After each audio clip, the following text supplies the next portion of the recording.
আসসালামু আলাইকুম। আজকে রান্না করেছিলাম ইলিশ মাছ দিয়ে শাপলার তরকারি। এই তরকারিটা কিন্তু অনেক পছন্দ করে আমাদের বাসার সবাই। আমার আম্মু রান্না করতো তখন অনেক ভালো লাগতো। তাই আজ আমি রান্না করলাম।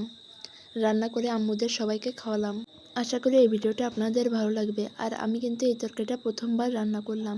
তবুও অনেক মজার হয়েছিল। কারণ যখনই এই তরকারিটা আমার আম্মু রান্না করতো তখনই মজা হতো। আর আমি সেভাবেই রান্না করেছি। আজকে আমার আব্বু বাজার থেকে শাপলাগুলো কিনে এনেছিল। আমাদের এখানে এই শাপলাকে নাল বলে। আর এগুলো কিন্তু খেতে অনেক মজার হয়। তো প্রথমেই আমি খোসা ছাড়িয়ে অনেক সুন্দরভাবে কেটে নিয়েছি। শাপলা থেকে খোসা ছাড়ানো কিন্তু একদমই সহজ ব্যাপার। আর তারপরে এভাবে কেটে অনেক সুন্দরভাবে আমি এগুলোকে ধুয়ে নিয়েছি। আর এগুলো কাটতে বেশি টাইমও লাগে না।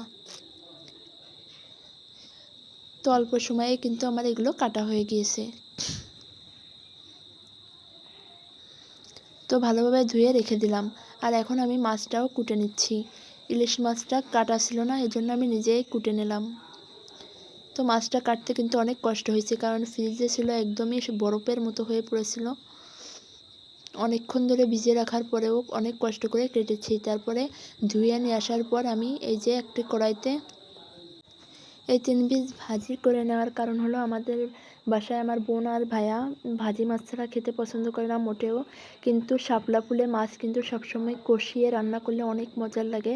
আমার আম্মু ওইভাবেই রান্না করে, তবুও ভাইয়াদের জন্য আলাদা ভাজি করে রাখা লাগে। আর তো তারপর আমি ওই ভাজি করে মাছ উঠিয়ে নেওয়ার পর ওই কড়াইতে আরেকটু তেল দিয়ে পেঁয়াজ, রসুন আর কাঁচামরিচ ভাজি করে নিচ্ছি। এখন অল্প পরিমাণে হলুদ দিচ্ছি যাতে কালারটা অনেক বেশি না হয়, সেজন্য। নালগুলো দেখতে কিন্তু সুন্দর লাগে সবুজ সবুজ, এজন্য। আর অল্প পরিমাণে লবণও দিয়ে দিলাম, কারণ শাপলাটা রান্নার পর কিন্তু কমেও একেবারেই অল্প হয়ে যায়। তো এই লবণ হলুদ দেওয়ার পর একটু পানি দিয়ে মশলাটা ভালোভাবে কষিয়ে নিচ্ছি। আর একটু ভালো কালারের জন্য আমি লাল মরিচের গুঁড়া দিয়ে দিলাম। দিয়ে এই পানিটা কষিয়ে নিব একেবারে। দেখুন তেলটা ভেসে উঠেছে। এখন আমি এর ভিতরে মাছগুলো দিয়ে দিব।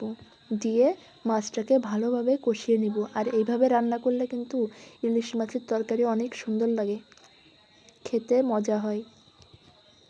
তো 3টা ভাজি করেছি আর 3টা ভাজিনি, ওগুলো একসাথে দিয়ে আমি এই ঝোলের ভিতরে ভালোভাবে কষিয়ে নিচ্ছি।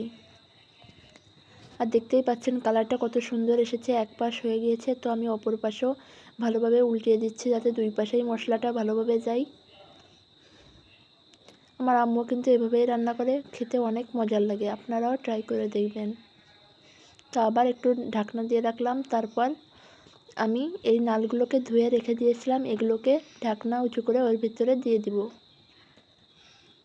নালগুলো দেওয়ার পর কিন্তু এক ফোঁটাও পানি দেওয়া যাবে না, কারণ এর থেকে প্রচুর পরিমাণে পানি বের হবে। আর হালকা একটু নাড়াচাড়া করে দিব যাতে কড়ার নিচে লেগে না যায়, সেজন্য। দিয়ে ঢাকনা দিয়ে 10 মিনিটের মতো জাল করলে এটা একা একাই কিন্তু একদমই কমে যাবে। দেখুন কত সুন্দর কমে গিয়েছে। এবার ঝোলটা একেবারে শুকিয়ে নিতে হবে। আর একটু টেস্ট করে দেখতে হবে যে লবণে ঠিকঠাক হয়েছে কিনা। তারপর ঢাকনা দিয়ে যতক্ষণ না ঝোলটা শুকিয়ে যাচ্ছে ততক্ষণ জাল করতে হবে। আর ঝোলটা যখন শুকিয়ে যাবে তখন কিন্তু এটা হয়ে যাবে। আর মাঝে সাঝে একটু নাড়াচাড়া করেও দিলাম। তারপর আমি এই যে একটি পাত্রে ঢেলে নিচ্ছি। তরকারিটা খেতে কিন্তু অনেক অনেক মজা হয়েছিল।